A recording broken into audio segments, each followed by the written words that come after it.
Assalamu alaikum, student. As you know that my name is Laiba. If you don't know, so I'm telling you. My name is Laiba, and I'm just going to teach you all bio. मैं आप लोगों को bio पढ़ाने जा रही हूँ. Bio का मतलब होता है life से connected हर चीज़. Biology. Bio means life. Logy means study.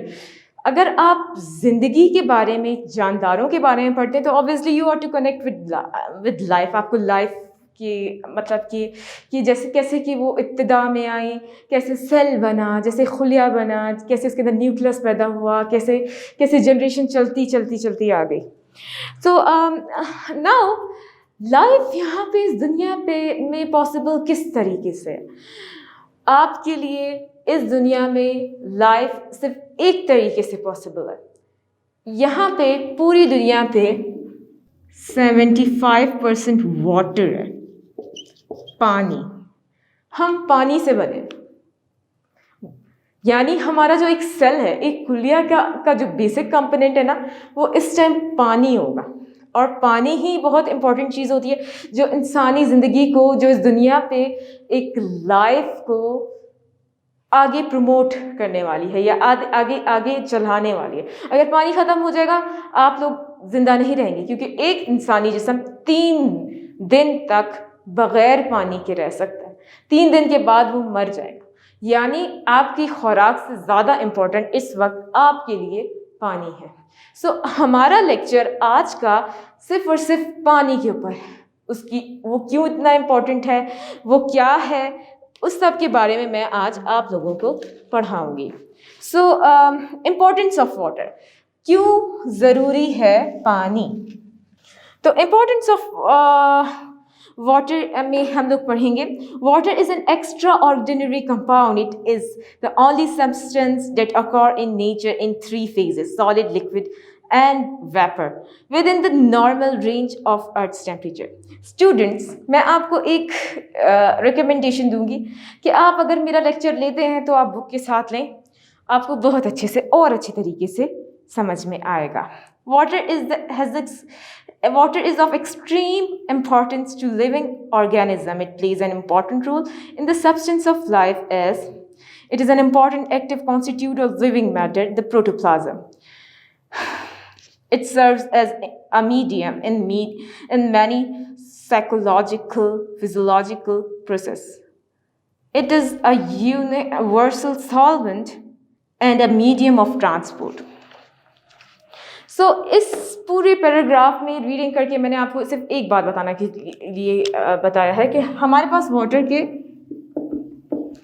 3 phases पाए जाते हैं: solid, liquid, gas. Solid, liquid, gas. Solid की फॉर्म है स्नो, बर्फ. बर्फ के फॉर्म में सख्त एक तो सख्त, एक होती है सॉफ्ट फॉर्म यानी लिक्विड फॉर्म, और एक होता है जो नज़र नहीं आ सकता, गैसियस फॉर्म, भाप, जो आप हाथ में नहीं पकड़ सकते. ठीक है. सॉलिड, लिक्विड और गैस के फॉर्म में ये आपको इजीली मिलता है. आप इजीली वाटर को इन 3 स्टेट्स में इस दुनिया पे आराम से देख सकते हैं. बर्फबारी होगी तो वो सॉलिड स्टेट में आपको मिलेगा, बारिश होगी तो वो आपको लिक्विड स्टेट में मिलेगा. और अगर आप भाप बनते हुए देखते हैं, एक समंदर से भाप उड़ रही है, तो वो स्ट्रीमिंग यानी कि स्टीमिंग होगा. स्ट्रीम से स्टीमिंग निकल रही है, सो इट मीन्स कि वो बादल बनने का प्रोसेस है, और वो फॉर्म आपके पास गैसियस फॉर्म होगी. हम लोगों को वाटर की इम्पोर्टेंस के बारे में बताया है. वाटर इम्पोर्टेंट क्यों है? ये एक मीडियम ऑफ ट्रांसपोर्ट है, यानी इसके ज़रिए एक जगह से दूसरी जगह खुराक जाती है. मेरे नेक्स्ट लेक्चर में मैं आपको सब कुछ बताऊंगी कि खुराक कैसे पहुंचाता है. पौधों में, हम सब किस तरीके से वाटर के ऊपर डिपेंडेंट है. हम लोगों का निज़ाम हाज़मा और हमारा खुराक लेने का, बाहर करने का, खारिज करने का तरीका क्या है. ये सब कुछ हम लोग यहाँ पढ़ेंगे. लेकिन इस टाइम हम वाटर के बारे में बात करें कि एक मीडियम ऑफ ट्रांसपोर्ट, ये एक जगह से दूसरी जगह एक चीज़ को ले जा सकता है आराम से। यानी कि इसकी एग्जांपल मीडियम ऑफ ट्रांसपोर्ट की मैं एक चीज़ के तौर पे दूंगी लिविंग ऑर्गेनिज्म के अलावा, कि अगर आप एक कश्ती को देखते हैं, वो पानी पे ही चढ़ रही होती है, यानी पानी की मदद से ही वो एक लहरों की मदद से, पानी की मदद से एक जगह से दूसरी जगह चली जाती है। सो एक मीडियम ऑफ ट्रांसपोर्ट है। हमारा प्रोटोप्लाज्म, प्रोटोप्लाज्म हम लोग, ये सेल है, इसके अंदर न्यूक्लियस है। खुलिया, खुलिया में जो ज़मीन होता है ना, ज़मीन, खुलिया की ज़मीन जिसके ऊपर न्यूक्लियस और ऑर्गेनेलीज मौजूद होते हैं, वो कहलाता है प्रोटोप्लाज्म। तो ये 99% आपको इसमें पानी मिलेगा। सेल को चलाने वाला, सेल को एक जगह से दूसरी जगह करने वाला, सेल को खुराक पहुंचाने का तरीका, सेल के अंदर जो जो कुछ आ रहा है। जैसे हम एक गाड़ी में पानी डालते, पेट्रोल डालते हैं, और पेट्रोल एक गाड़ी को एक जगह से दूसरी जगह लेके जा रहा होता है। इसी तरीके से हम पानी की इस्तेमाल करते हैं, हमें पानी इस्तेमाल होता है, और पानी हमें एक जगह से दूसरी जगह लेके जाता है, यानी एनर्जाइज करता है, हमें ताकत देता है, प्लांट्स को ताकत देता है रहने की, प्लांट्स को सलाहियत देता है ज़िंदगी जीने की। सो पानी इतना ज़्यादा इम्पोर्टेंट है कि इसकी बायो में फर्स्ट चैप्टर में फर्स्ट टॉपिक अलग से डिस्कस किया है कि अगर इस प्लेनेट पे, इस पूरी दुनिया में लाइफ पॉसिबल है तो वो सिर्फ एक चीज़ के ज़रिए पॉसिबल है, वो है पानी। सो स्टूडेंट्स, मेरा सेकंड है water as a component of cell. In living cells water is invariably present in It normally constitute 85 to 90% the protoplasm। वही बात रिपीट हुई है जो मैंने अभी भी 5 मिनट पहले बताई। इसमें ये बताया है कि पानी इम्पॉर्टेंट क्यों है। पानी जो है हमारा सेल, सबसे पहले हम लोग जब अपनी मदर के, मतलब कि अगर हम अपनी मदर के पेट में थे, तो सबसे पहले जो बेबी बनने का सबसे पहला प्रोसेस होता है वो एक सेल होता है। हम एक सेल होते हैं, फिर सेल के डिवाइड होता है, फिर जाके कुछ बनता है। तो इसी तरीके से हम बने ही पानी के होते हैं। यानी प्रोटोप्लाज्म, जिस ज़मीन सेल जिसके ऊपर न्यूक्लियस होता है, या बहुत इंपॉर्टेंट पार्ट ऑफ सेल, जो इसको मैं ज़मीन के नाम से जानती हूँ कि ज़मीन है के ऊपर चीज़ें जैसे पड़ी हुई है ना, ज़मीन के ऊपर चेयर पड़ी है, ज़मीन के ऊपर कोई आपका अलमारियाँ वगैरह पड़ी, इसी तरीके से सेल की जो ज़मीन होती है उसको प्रोटोप्लाज्म कहते हैं, आसान लफ्ज़ों में समझाने के लिए। However, there are a certain structure produced by living organisms such as seeds, spores, cysts, in which the content is maybe low as 10%. The reason for the low percentage of water is water in them is that they produce under the special condition, are meant for the special purpose, is that the reproduction or penetration, they have very low psychological activity which does not require much water। तो इसमें water as a component of cell बताया है। सबसे पहले 85 से 90% तक हमारे हर एक सेल, जिसम में जितने भी सेल, हजारों, लाखों, करोड़ों टाइप्स ऑफ सेल, करोड़ों किस्म के, करोड़ों तादाद के सेल पाए जाते, तो वो उसके अंदर जो पानी होगा वो 85 से 90% होगा। यानी कि आप पानी से ही बने हुए, आपके सेल में इतना पानी है, एक चीज़ में, एक माइक्रोस्कोपिकली, मतलब आपको उसको, हमारी बॉडी को बहुत ज़्यादा डायग्नोज किया, बहुत ज़्यादा आगे, बहुत ज़्यादा गहराइयों से जानने के बाद ये पता लगा कि हमारे अंदर 80 to 90% पानी है। अच्छा, तो स्पोर्स, साइट्स के बारे में जिक्र किया गया है बुक के अंदर। एक है स्पोर्स, एक है साइट्स, और एक है सीड्स। इसका बताया ये तीन चीज़ें जो हैं उसमें 10% पानी होता है। वजह क्या है? वजह इनकी अपनी एक वजह है, क्योंकि देखें, सीड्स आपको अक्सर ब्राउन मिलते हैं, और अक्सर सीड ऐसे होते हैं जो खुश्क होते हैं, जैसे कि आप पिस्ता वगैरह खा रहे होते हैं तो उसमें पानी नहीं होता, पिस्ता में कोई कभी पानी नहीं, जब इसके जो बीज होता है तो वो भी खुश्क ही पाया जाता है, तो उसमें ज़्यादा पानी नहीं होता, उसमें 10% पानी होता है। वजह ये है कि ये रिप्रोडक्शन, यानी जब इनका रिप्रोडक्शन का प्रोसेस हो रहा होता है तब जाके पानी उनको इतनी ज़रूरत नहीं पड़ती, उनको ज़रूरत ही नहीं है पानी की। तो इसलिए ये वजह है कि इनमें 10% पाया जाता है, वरना प्लांट्स के अंदर पानी बहुत बहुत बहुत ज़्यादा पाया जाता है। क्लास, मेरा पूरा चैप्टर पूरा का पूरा फोकस इस टाइम पानी है, और मैं आप लोगों को सिर्फ और सिर्फ पानी के बारे में बता रही हूँ कि ये बहुत बहुत बहुत ज़्यादा इंपॉर्टेंट होता है। Water as a solvent. Water is an excellent solvent for the substance which are very important for all of the processes in the life.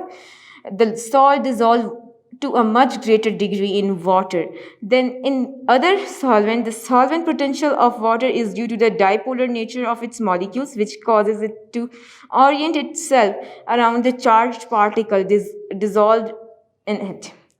When, for instance, NaCl, the table salt, is dissolved in water, Na and Cl disperse as independent ions. The positively charged Na ions will arrange themselves around the negative zone, and the water dipoles, negatively charged Cl ions, will do so around the positive zone of the water molecules. अच्छा, तो इस paragraph में आप लोगों को मैं बहुत बहुत इम्पॉर्टेंट चीज़ बताना चाहूँगी। पहले मैं ये पूरा पैराग्राफ कंप्लीट करती हूँ, फिर बताती हूँ। The element of salt ions keeps them separated, thus promote a high degree of association. Substance when dissolved in water becomes chemically reactive. Water is also essential for transporting the solute, for cooling the plants and animals by evaporation, and for developing the internal pressure, provides support, rigidity to the plant body. Water also is the essential ingredient of manufacture of plant food by photosynthesis. अच्छा, तो class आप लोगों ने photosynthesis का process 6th 7th या 8th class के दरमियान में सोचा ही होगा या पढ़ा होगा या लिखा होगा। तो आप लोगों को उसको मैं दोबारा, अगर आपको समझ में नहीं आया तो मैं आपको आगे भी लेक्चर में दोबारा रिपीट करके बताऊंगी और अभी भी दोबारा रिपीट करूँगी। इससे पहले हम वाटर का जिक्र कर रहे थे। वाटर का जिक्र ये था, वाटर इज सॉल्वेंट। सॉल्वेंट हम कहते हैं हल करने की सलाहियत को, यानी NaCl टेबल सॉल्ट। NaCl आपने नमक को खाया होगा, हम आम से नमक को केमिस्ट्री में आपने पढ़ा होगा कि NaCl कहते हैं नमक को। तो नमक के बारे में इधर ये बताया है कि अगर नमक आपको मिलता है, फॉर एग्जाम्पल आपके पास पानी है और एक तरफ नमक है, या आप C6H12O6 यानी ग्लूकोज का फॉर्मूला भी ले सकते हैं, या कोई भी चीज़ ले सकते हैं, ग्लूकोज भी ले सकते हैं, फॉर्मूला की ज़रूरत नहीं है, सिर्फ नमक भी ले सकते हैं। ये एक बीकर है, इसमें मैंने पानी डाला, इसमें मैंने 1 चम्मच नमक डाला। आप नमक डालेंगे इसके अंदर तो 2 मिनट में, बल्कि 2 मिनट में नहीं, 2 सेकेंड में वो हल हो जाएगा। वजह क्या है कि इसके पास हाई पावर, ये यूनिवर्सल सॉल्वेंट कहलाता है, यानी ये दुनिया की हर चीज़, मेजॉरिटी चीज़ जो डाइपोलर चीज़ें ना, पोलर नहीं, डाइपोलर चीज़ें जो हल होने वाली चीज़ें आराम से पानी के अंदर सबसे पहले हल होंगी। आपने सुना होगा कि पानी के अंदर इतनी ताकत है कि वो पत्थर में भी सुराख कर देता है। तो इसका मतलब इसके अंदर हल होने की इतनी पावर है। बड़े बड़े रॉक्स, बड़े बड़े चट्टानें पानी के अंदर आराम से हल हो जाती हैं। क्यों? वजह ये है कि इसके अंदर सलाहियत है, वो सलाहियत जो पानी की वो सलाहियत जो इसको इतना ताकतवर बनाती है कि वो अपने अंदर हर चीज़ हल कर सके। तो यहाँ पे बुक में आपको एक एक्सपेरिमेंट के तौर पे एक बात बताई गई है कि वाटर एक सॉल्वेंट की तरह बहुत अच्छे से काम कर लेता है। इसके अलावा मैं आपको एक और बात बता रही थी फोटोसिंथेसिस के बारे में। फोटोसिंथेसिस हम लोगों के पास एक ऐसा प्रोसेस है जब प्लांट्स अपने वाटर, पानी और sunlight along with carbon dioxide हम लोग जो धुआं गाड़ियों वगैरह से आता है या पोल्यूट्री जो सब कुछ होता है उनको प्लांट्स दिन के टाइम अब्जॉर्ब करते हैं सांस लेने के लिए, और सनलाइट और पानी के साथ मिला के फोटोसिंथेसिस का प्रोसेस करते हैं। फोटोसिंथेसिस का प्रोसेस में शुगर बनता है और ऑक्सीजन हमें बदले में वापस मिलता है। ये बहुत इंपॉर्टेंट प्रोसेस है। कहते हैं ना कि दरख्त लगाएं ताकि हमारे आलूदा जो माहौल है वो ज़्यादा जल्द अज जल्द ठीक हो जाए। और जैसे कि इमरान खान ने भी रिसेंटली बहुत सारे दरख्त लगवाए। तो ये वजह ये है कि ऑक्सीजन बहुत इम्पोर्टेंट चीज़ है और हमारा पाकिस्तान बहुत आलूदा हो रहा है। तो आलूदगी फैल रही इसीलिए क्योंकि यहाँ पे सांस लेने के लिए कार्बन डाइऑक्साइड ज़्यादा पाई जा रही है और ऑक्सीजन कम है। तो हम दरख्त लगाएंगे तो सारे दरख्त फोटोसिंथेसिस करेंगे तो ऑक्सीजन रिलीज होगी और पूरी दुनिया में ऑक्सीजन और मतलब कि पूरे पाकिस्तान में ऑक्सीजन बहुत इजीली फैल जाएगी और हमारा माहौल साफ से साफ तर हो जाएंगे। तो इसलिए कहते हैं दरख्त बहुत अच्छा होता है और दरख्त आपको सांस लेने में हेल्प करता है। इसके अलावा वाटर जो है वो एवोपरेट होता है। एवोपरेट इस तरीके से होता है कि ये एक गैसुअस फॉर्म में चेंज हो जाता है। इस आखिरी की कुछ लाइनों में ये बताया है कि आपके जिस्म में अक्सर आता है, फॉर एग्जांपल कि आपको गर्मी लगती है तो आपकी बॉडी के ऊपर पसीने आते हैं, और जब आपको पसीने आते हैं तो स्वेटिंग के ज़रिए आप पूरे गीले हो जाते हैं। अक्सर हर इंडिविजुअल के अंदर, हर एक इंसानी चीज़ के, जानदार चीज़ को पसीने खामखा आते हैं। पसीने आने की सिर्फ एक ये वजह है कि अल्लाह ताला ने हमारी बॉडी को बनाया ही कुछ इस तरीके से है कि वो सांस लेती है। जब वो सांस लेती है तो उसके अंदर बॉडी के बॉन्ड्स टूटते हैं, और जब हम पानी पीते हैं और सांस भी लेते हैं तो हमें इसके लिए एनर्जी रिक्वायर होती है। अब मैं यहाँ से वहाँ तक बाहर तक जाती हूँ, सख्त गर्मी का मौसम है या मैंने बहुत बड़े बड़े चक्कर मारे तो मुझे पसीना आ गया। पसीना हमें एक वजह से आता है कि आपका जिस्म कूल होना चाहता है, यानी ठंडा रखना चाहता है। तो अल्लाह ताला ने एक ये निज़ाम बनाया है कि आपके जिस्म को ठंडा रखने के लिए आपको जब गर्मी लगती है तो आपको पसीना आता है। और इसी तरीके से एवोपरेशन का प्रोसेस होता है कि एवोपरेशन का प्रोसेस ये होता है कि प्लांट्स के अंदर एवोपरेट हो जाता है पानी। जैसे ही हमें जैसे पसीना आता है वहाँ पे शबनम के कतरे होते हैं और वो एवोपरेट हो जाते हैं सनलाइट की वजह से, ठीक है। शबनम के कतरे भाप बन जाते हैं, हमारा पसीना भी भाप बन जाता है। अक्सर खुश्क हो जाता है पसीना, तो ये वो गायब खुश्क होने का प्रोसेस ही यही होता है कि वो भाप बन जाता है। सो आप लोगों को होप ये क्लियर होगा कि वाटर की 3 फेजेस हैं, सॉलिड, लिक्विड एंड गैस। और आप इस दुनिया में 3 फेजेस पाई जाती है, बर्फ़ की सूरत में, पानी की सूरत में और गैस की सूरत में। और water as a component of cell आपको बताया कि हमारी बॉडी में 85 से 95% पानी मौजूद है। एक प्लांट की बॉडी में भी इतना ही मौजूद होता है, लेकिन आपको सीड्स मतलब कि बीज वगैरह रूट्स में पानी इतना ज़्यादा नहीं मौजूद होता। क्यों नहीं मौजूद होता? क्योंकि उनको ज़रूरत नहीं है, और जब उनको ज़रूरत होती है तो वो अपने अंदर वाटर खामखा खुद ही फिल कर देते हैं, ठीक है। Water as a solvent NaCl का बताया, टेबल सॉल्ट को कहते हैं नमक को।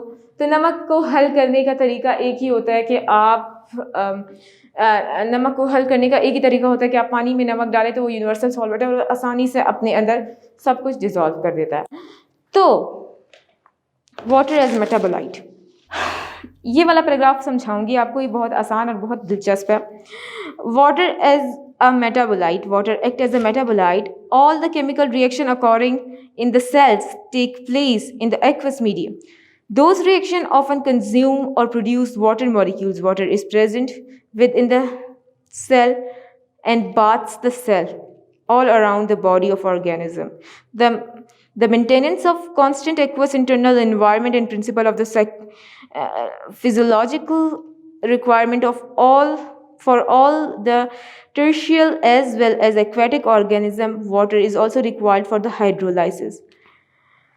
In fact, the life exists on the earth would have originated and evolved if there had been no water. तो इस वाले पैराग्राफ में बहुत दिलचस्प वाटर एज अ मेटाबोलाइट के बारे में बताया। Water as a metabolite. Water as a metabolite का मतलब होता है तोड़ने का निज़ाम।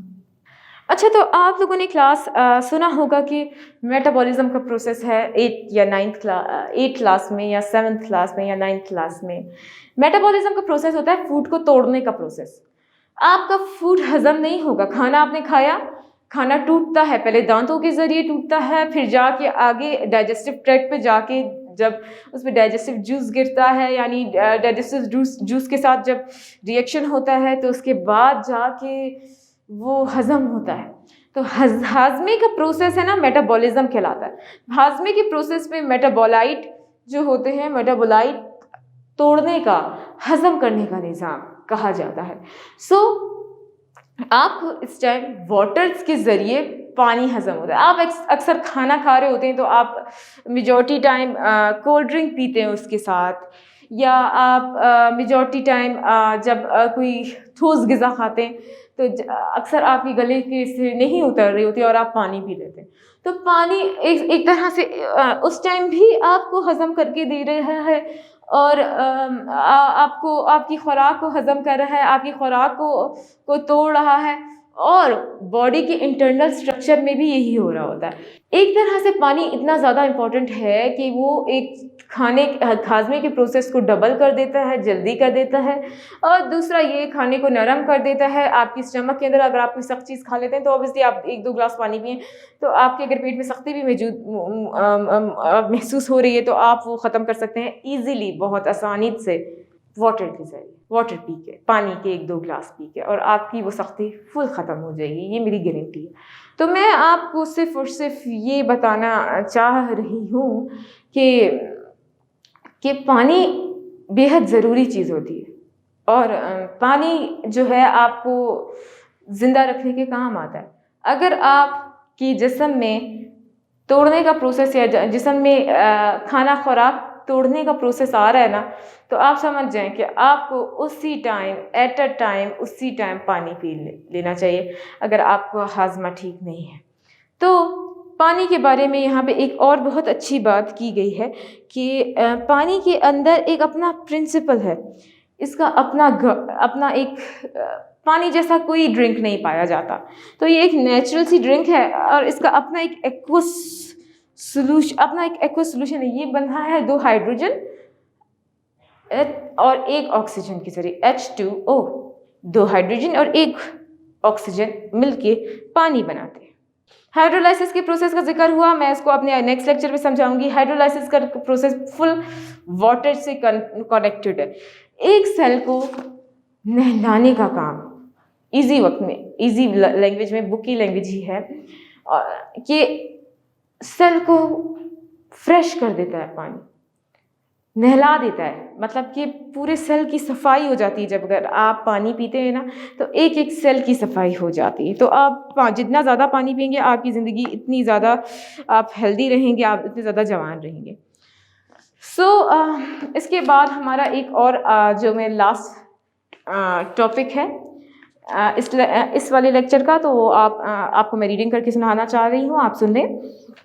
Transport of materials across the cell.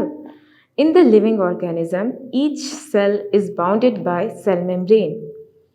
The cell membrane are able to regulate the movement of material across them.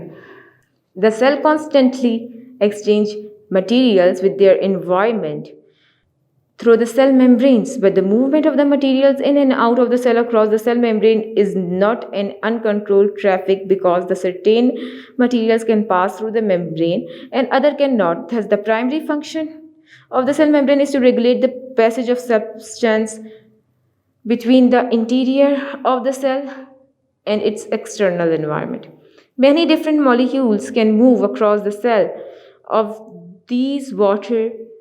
Of all of these, water is the most important. Many inorganic salts move across the cell membrane into solution and is dissolved in water. One of the processes by which the exchange of materials between the cell and their environment occur is called diffusion. For instance, water and organic salt dissolve in it pass into the plant by diffusion through the root hair into the cell of roots. Sorry, it's very अच्छा जी। इसमें दो process बताए हैं। पहला paragraph में आपको समझाने की पूरी कोशिश करती हूँ। It's a bit complicated, but आप लोगों ने सेल मेम्ब्रेन के बारे में पढ़ा होगा। होप सो क्लास आपने पढ़ा होगा। अगर नहीं पढ़ा है तो मैं इस लेक्चर में आपको बता देती हूँ सेल मेम्ब्रेन होती क्या है।